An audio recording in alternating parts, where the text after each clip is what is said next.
I'm Johnson Hood, and this is Spotlight On, the series that shines a light on the far-right creatures going bump in the night.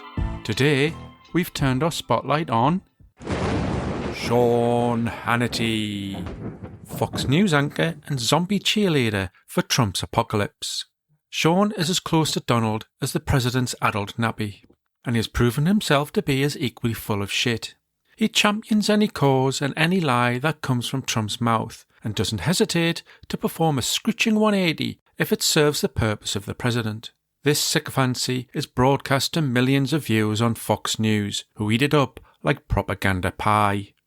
Sean came from humble beginnings, and from parents who initially supported John F. Kennedy, before gradually becoming more Republican, in the same way milk eventually turns bad when it doesn't like immigrants.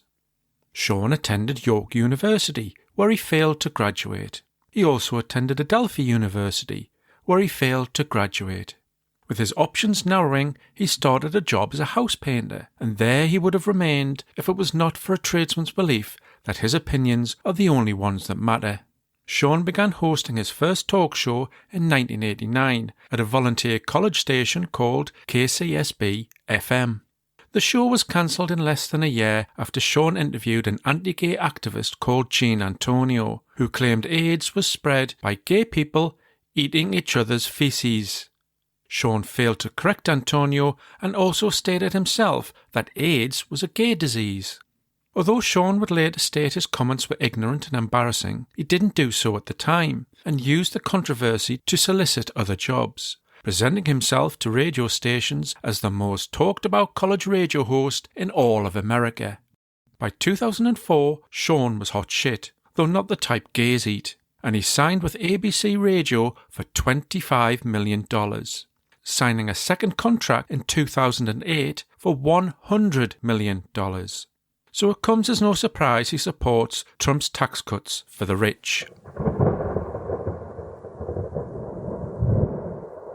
Sean used his good name to promote a number of freedom concerts that raised money for a charity funding scholarships for children whose parents were killed or wounded in war.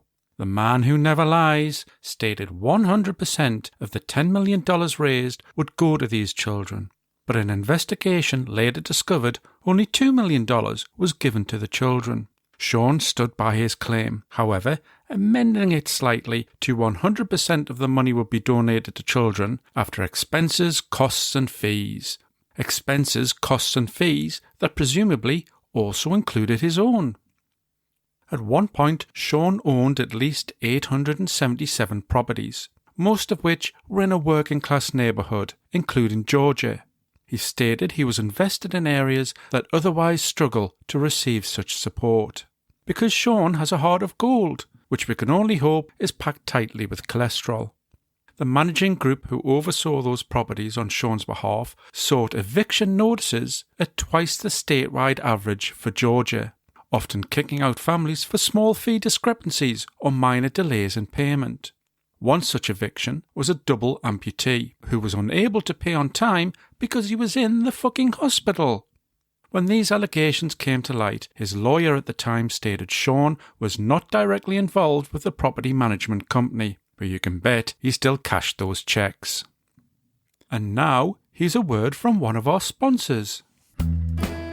American News Ultra brings you current events, politics, sports, lies and the weather, and we do it with a straight face because we need you to believe this shit. Wake up with Chad Hahn and his show Hahn in the Morning, and then it's hard-hitting chat with Flesh Gordon and the Predator 5. And for midday, why not drop in at the conservative lunch hour for pork and beans, or whatever it is you poor people eat. We're family, and we love your family too. We'd love them to listen to our opinions as if they were facts. We'd love you to spoon-feed these opinions to your neighbors, fall out with those neighbors and call them commies. We're dedicated to bringing you the news the moment we've made it up. So why not pull up a chair on your porch, polish a 9-gauge, and let us tell you what you think.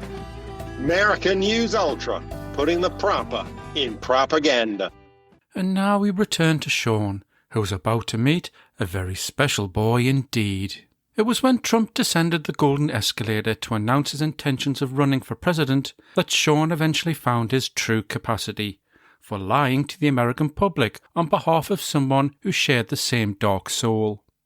In 2016, Sean defended Trump when he was caught admitting to a sexual assault in an Access Hollywood tape, stating King David had 500 concubines, for crying out loud.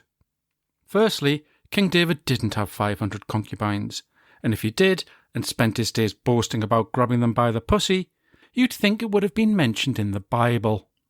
Sean continued to use his global stage to spread lies like they were a picnic blanket on the lawn, including his promotion of the conspiracy theory that Hillary Clinton and the Democratic Party had had a man called Seth Rich killed.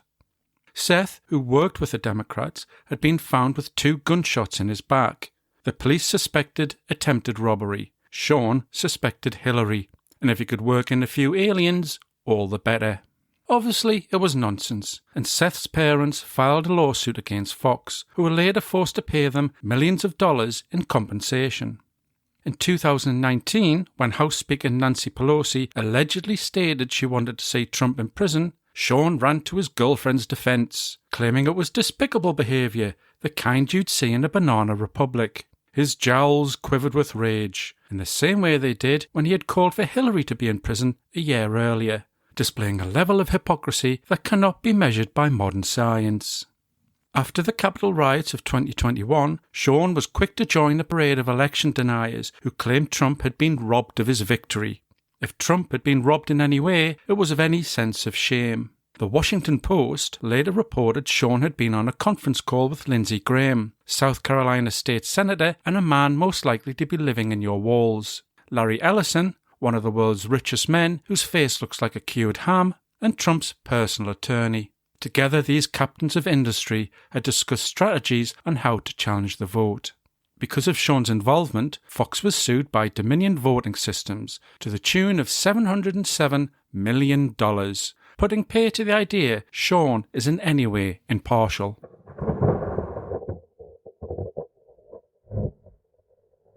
But Sean is not a journalist. Not really. And in 2016 he said, "I never claimed to be a journalist." He later corrected this to, "I am a journalist. I'm an advocacy journalist." A twat's way of saying, "I work in PR for the worst human on earth." The fact he appears on a news show bears no relation to what he actually is. He's a funnel through which so much shit is passed. Every December, Sean berates lefty liberals for trying to take away the traditional meaning of Christmas, as if it might be stolen by a trans Grinch and vajazzled. Instead, Sean promotes the more traditional view of the Nativity, where an immigrant pregnant woman is denied shelter and is forced to give birth in a stable. It's on brand for Sean, and it serves her right. She is carrying another man's child. He is so adamant about this that in 2023, Sean produced an anti-woke Christmas movie called Jingle Smells, where a garbage truck worker is asked to destroy a bunch of toys before deciding to give them to needy children, who he then makes promise to keep his actions a secret, which seems like the sort of thing you'd find in the Epstein files. Jingle Smells has been given 2.2 out of 10 on IMDB, with one reviewer stating it was the worst film they'd ever seen and it will haunt them forever. Punishing reception comes as a surprise, given it was directed by the luminary Daniel Lusko, who directed such blockbusters as Ape vs. Monster and Top Gunner, a Top Gun rip-off with the tagline, "Our Guardians in the Skies," with the word guardian spelled incorrectly. Sean only exists because of Trump, like a mite feeding off orange skin flakes. When its host is gone, what happens next? First, it continues alone, perhaps hoping to latch onto someone else, but it's not the same. The taste isn't sour enough, and soon it struggles to a golf course where it can recount its glory years to other rich white men who are just as irrelevant. And then, one day, it's gone too. Turned to a husk and blown away in the wind as dust to be wiped off the TV screen it once appeared on. Until then, he's a complete prick. Spotlight on Sean Hannity was written by Sean Baines. It was performed by Sean and Scott Cooper. Please like and follow United State of News, please, for your weekly dose of insanity.